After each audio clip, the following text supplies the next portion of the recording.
Hi, thanks for watching, and guys, as I've been saying a lot lately, thank you so much for all the messages of love and support and all the healing you guys have been sending to me. If you're new to the channel, welcome, and what I'm talking about is I just had a little bit of a health problem a few weeks ago. It looked serious. It turned out not to be really serious, but it looked very serious at the time.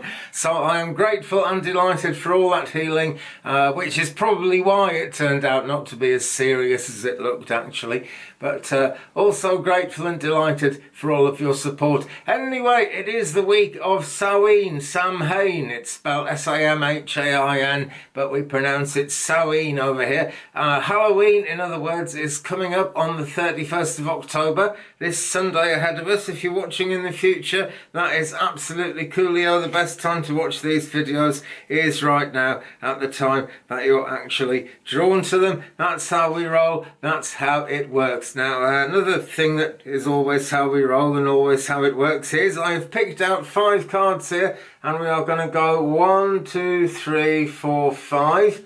So do pick a card, pick any number of cards, any combination you want, or just maybe pick all 5. That would be quite a good way to go with that as well. We're using the amazing Halloween Tarot by Karen Lee, and the artwork on it by Kipling West, who is someone with one hell of a mind, if you ask me. So let's turn over card number 1.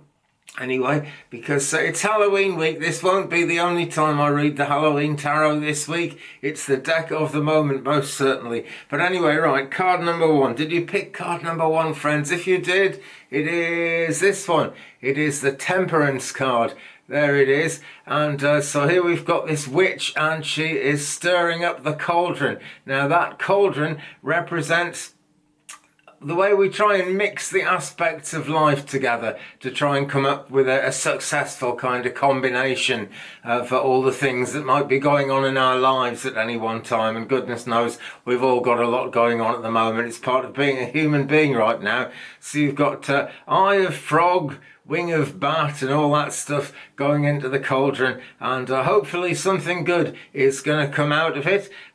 This is all about measured moderation, really. You know, the witch here is very carefully bringing together different elements, and as we know, this is a kind of alchemy, and as we also know, witches don't always succeed first time with this. They get there in the end if they're dedicated, of course, but it's not always instant success. So you know, think about when you're making a recipe, when you're cooking something, or you know, if you're like me and you don't make a hell of a lot of your own food from recipes, think about the people who do make the food and how careful they must be to get it to come out tasting the same every time, and to get it to be rewarding, really. This is all about measured moderation. That's what the message of the Temperance card is. That's what temperance is, really, isn't it? It's number 14 in the major arcana, by the way. So this is about reasonableness. It's about care in the ingredients of life, and that includes the thoughts and deeds, the things that we try to do, you know, how we try to do them, how we think things through before we start trying to make things happen. This witch is pouring the essence of life. Actually, she's pouring it out of a green pitcher into a purple vessel, a purple cup, really. And so the green pitcher represents the subconscious and everything that's going on behind the scenes of our mind and behind the scenes of life, really. She's pouring that out into the purple cup, which represents consciousness.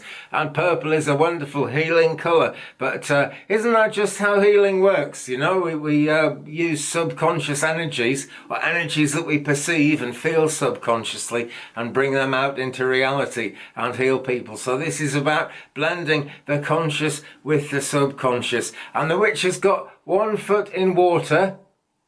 Bring that up a bit closer so you can see. She's got 1 foot in water and 1 foot on the ground. And that's representing the fact that it's really good to have a balanced view of life if you've got kind of part of yourself invested in the subconscious and part of yourself planted firmly on the real world. So maybe some grounding is needed there. Who knows? It's about self-control. It's about trying to make wise decisions and experimentation, because the two really go together. The more you experiment, the more you know, the more wisdom you've got, and the more wise decisions you can make going forward. It's also about working well with others. That is a super important thing with this card, because in life we always end up working with others, no matter how much time we might spend on our own, no matter how little we might actually imagine is going on in terms of our connections to other people. We are actually all connected all the time. We are one. It was once said that God came to earth as glass sphere and hit the earth and shattered, and we, the people, as it were, are all the fragments of that glass sphere trying to come together again to make it into one piece. So there is card number 1, friends. There is the Temperance card. Card number 2 is the 7 of Pumpkins. And the pumpkins in this deck, the Halloween Tarot deck, represent the Pentacles. Okay, all to do with abundance, all to do with everything the Pentacles have to do with. A good deal of protection involved as well, actually. But in the 7 of Pentacles, we've got success. It's often said that the 3 of Pentacles is the card of steady progress, and it really is. But there's steady progress going on here, and without that steady progress going on, we wouldn't actually have the scene we've got, which is the Scarecrow contemplating the 7 pumpkins that he's grown successfully, and there is a magical number 7, is it not? So the harvest seems to be assured, but of course there are no guarantees, because if I come up close to the camera, there is a snake lurking under the leaves at the bottom of the picture. Can you see the snake sticking his head out there? So there's some uncertainty, even though we've got a lot of success here. And I know this one, and any of you who grow your own fruit, veg, flowers, etc. will know that it can be looking good, but you just don't know until you get to the harvest. In other words, don't count your chickens before they hatch, really. So there's a bit of jeopardy there still, even though things are looking successful. However, a good crop is a likely outcome, provided the Scarecrow keeps putting the work in, He has to be conscientious, he has to be dedicated, and he has to be patient, really. Now that being a scarecrow, he's good at scaring the birds away, which is one of the things you need to do if you're actually going to grow a successful crop. But it's all about patience, it's all about diligence, really. Nothing is 100% assured until you actually get there. So do remember that. That is card number 2, my friends. What about card number 3? And this is a 2 card. It's the 2 of Bats, and the suit of Bats represents the suit of Swords. So lots of thought, lots of thinking going on behind the scenes. A certain amount of craziness in our ways of thinking goes with this this card, the 2 of Swords. But when we look at it as the 2 of Bats, it's got its own special way of being as this card. This is a trick or treater dressed as an angel, and she's got lost because she's got a blindfold on, basically. But she's doing the right thing. She's ignoring the treacherous waters behind her, the sea. She's turned away to face onto land, to face towards what is solid and what is known, which is really actually a pretty important thing to do, because if you don't know which way to go, you can always look at a map, I guess, but there's no point in worrying about the sort of dangers that you can leave behind you. And if you're on land, you're not in the sea, so you might as well keep facing inland, might as well keep facing safety, really. Now there is an unresolved conflict represented in the 2 of Swords and the 2 of Bats here. This is the conflict between emotions. You can have 2 conflicting emotions, or more than 2. You can have 2 or more conflicting people influencing you, and of course, just to make it that bit more interesting, there can be a conflict between listening to your emotions and listening to people. This is all part of it, and it's not really a terribly easy place to be and a terribly easy decision to make when we're in this situation. But 2 of Bats anyway. This is what it's all about. We've got the Halloween Tarot cat, by the way. This cat appears in absolutely all the cards, as far as I know. And I just like it, you know, it's part of the wacky craziness of the Halloween tarot. But of course, having a cat around you, as we often discuss on this rather cat-loving channel of Twig Brother, cats have a certain amount of, well, not a certain amount, a lot of psychic insight into things. I've always been sure actually that cats sort of know more about the two worlds, this world and the afterlife, the spirit realms, and the universe we live in. I'm sure they're much more perceptive and much more psychic than even that I'm giving them credit for now, actually. So there is the cat, and the cat is helping her to think clearly, which is good, because that's what the two bats are reminding her to do. They're reminding her to think as clearly as possible, to look at both sides of the story, and then as she makes her kind of, you know, as she works out what the hell's going on, which is what she's trying to do at the moment, she can use those wings that she's bought from the store or bought in from somewhere. She can use those wings to find balance, and that is going to allow her to find a way home.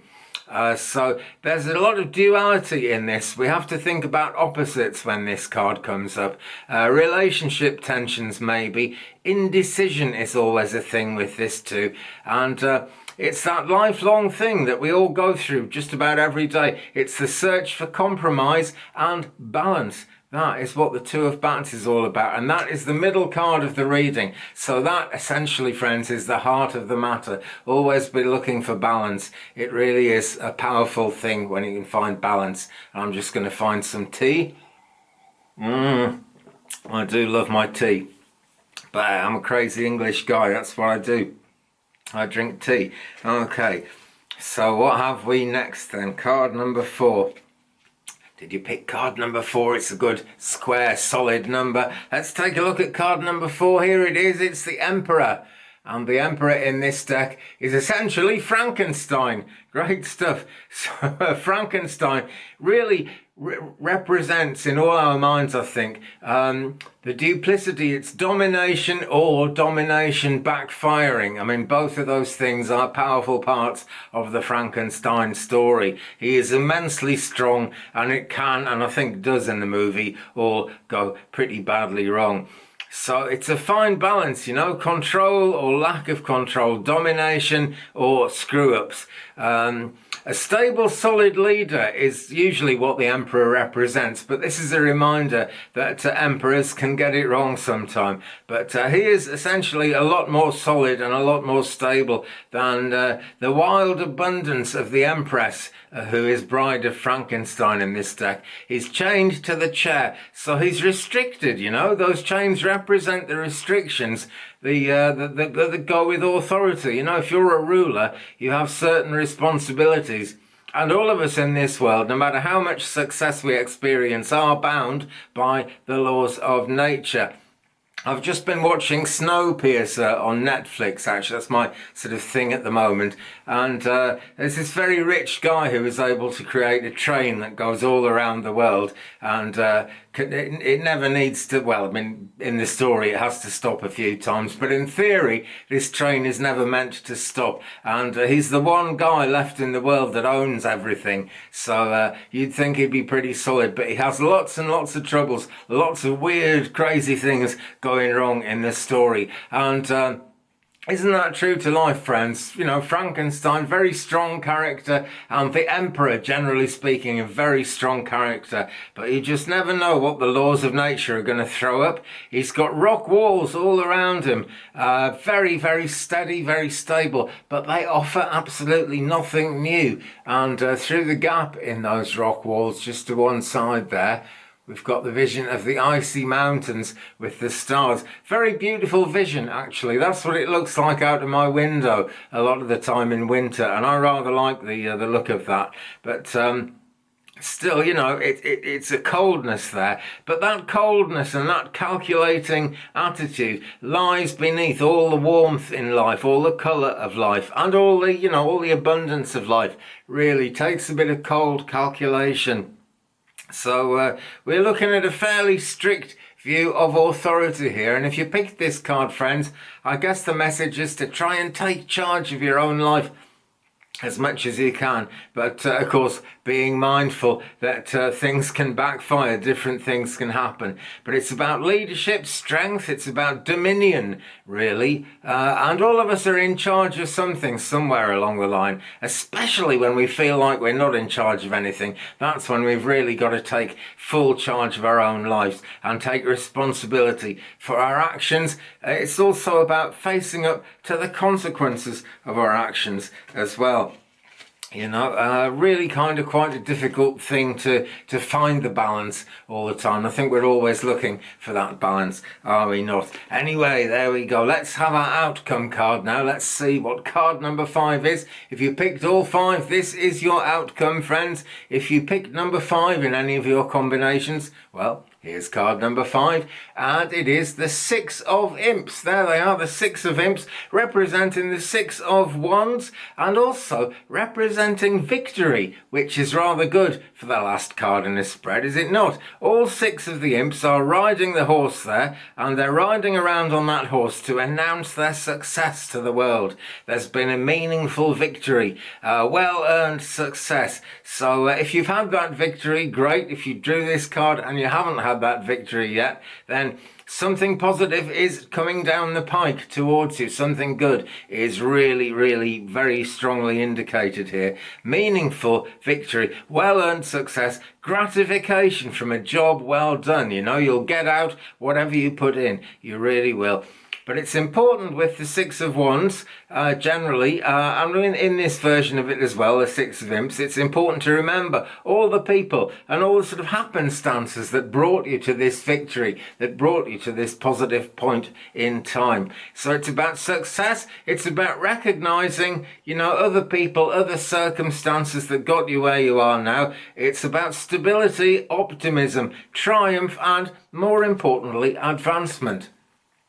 And with that, friends, I will draw this one to a close. I would like to do several more Halloween tarot videos as we go through this week. Of course, I have recently been brutally reminded that it doesn't always go the way I plan it. So we shall have to see. But if you haven't hit the subscribe button yet, please do. It's right down there. More videos coming all the time. Live streams too. Dare I say it. I'm not making exact sort of regular promises about live streams at the present time, just because I'm in a state of recovery and sometimes I'm just not up to it. I do not like doing readings if I'm like not on form, if you know what I mean, because I do want to get them right. So important. But hit the subscribe button and you will get a notification whenever I go live. More stuff coming all the time. If you've enjoyed this one, friends, drop a like on it, please do. Leave me a comment, we will share the journey, and my email address is down there in the description if you want to get in touch about anything. Okay, so with that, I will say thanks very much for watching. Love to you, light to you, every blessing to you, and peace.